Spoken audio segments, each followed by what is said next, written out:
No más chivos expiatorios en Colombia. ¿Qué quiero decir con eso?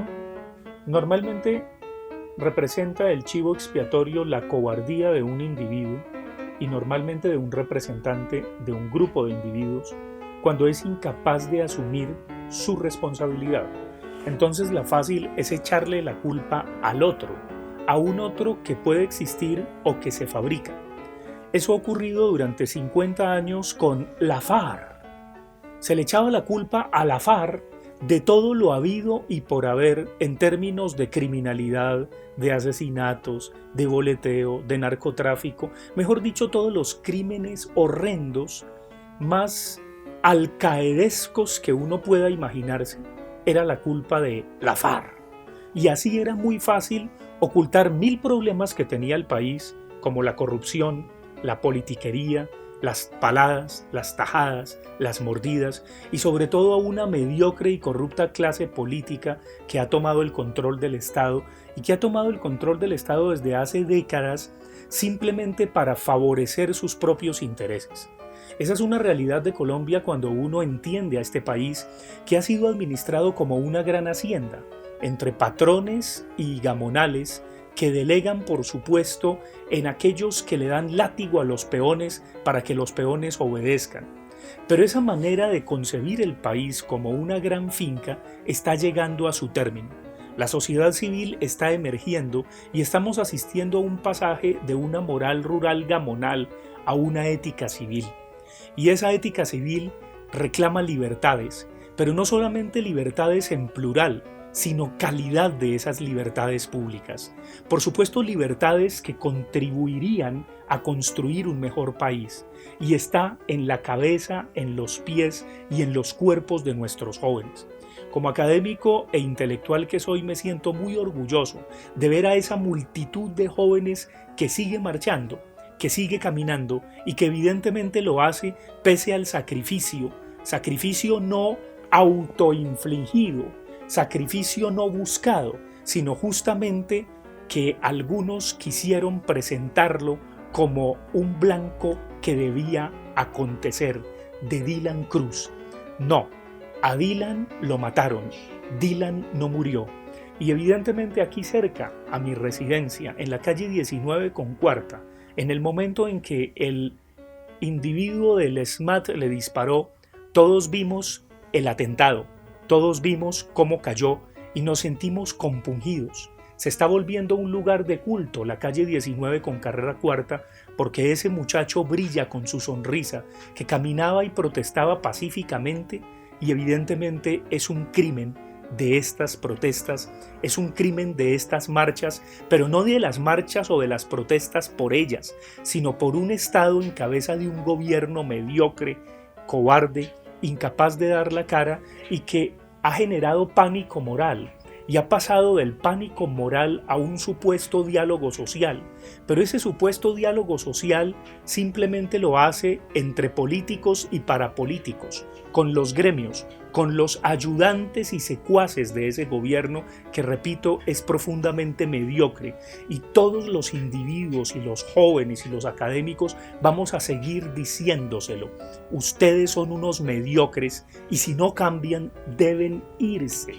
Ese es el movimiento social que se está generando, y decirlo no es infundir odio, decirlo es simplemente llamar a las cosas por su nombre, porque como ciudadanos, no como petristas, ni como izquierdistas, ni como de X o Y político que pretendiera recuperar el movimiento. Eso es completamente estúpido lo que hace el presidente Duque con su incapacidad de dialogar, de echarle la culpa a Petro, un poco rodeado de ciertos alcaldes que por cierto son bastante mediocres, como el alcalde de Medellín con su corte de cabello que habla muy claramente de él. Entonces no es que sean petristas, no es que sean populistas, no es que sean izquierdosos, no, es la sociedad civil que está emergiendo en Colombia y que le está diciendo a este gobierno, esa no es la vía, ese no es el camino, usted no ha cumplido la agenda de bienestar social que requiere este país. Hay cambios estructurales que se necesitan y si usted no los genera, usted se va, usted pasa como pasan los mediocres de la historia.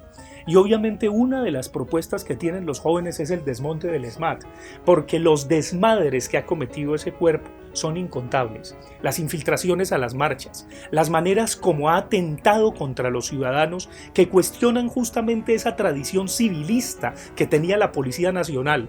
Ahora, ¿quién va a creer en un policía después del asesinato cobarde de Dylan Cruz?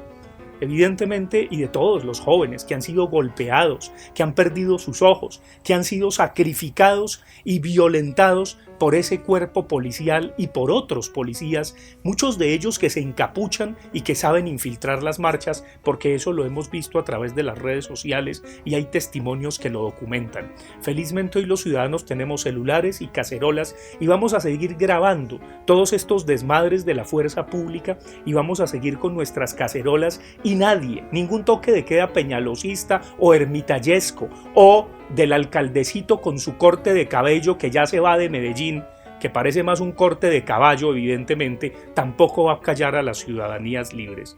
Vamos a seguir marchando, vamos a seguir caminando y vamos a seguir laborando y vamos a seguir investigando y proponiendo alternativas a este país para un verdadero diálogo social y no para el greco-quimbaya diálogo social que está proponiendo el presidentico de la República.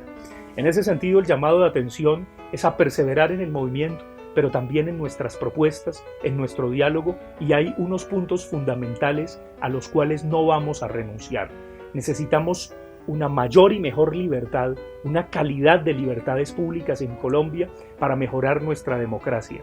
Y es el momento de saber y de pensar cuál será la figura o las figuras que posibiliten ese cambio estructural de tal manera que no nos arrebaten ni el futuro ni la esperanza. Por supuesto que eso pasa con el cumplimiento de los acuerdos de paz, que este gobierno no solamente lo quiere hacer trizas, sino es tan mediocre que haciéndose el de la vista gorda quiere que caiga en el olvido.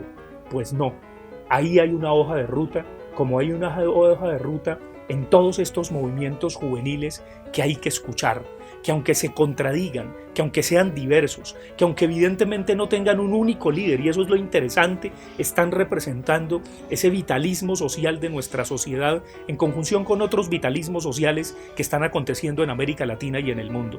No estamos solos y no se trata de pensar en un complot ridículo como el tal Foro de Sao Paulo o en echarle la culpa a Petro. No, Gustavo Petro es un líder muy importante de este país, muchos lo acompañamos, otros no necesariamente, pero si caminamos, no caminamos porque él o X o Y lo digan, sino porque sentimos la total mediocridad y cobardía que está hundiendo a este país por culpa de este gobierno. Pelando el cobre, desde las 2 orillas.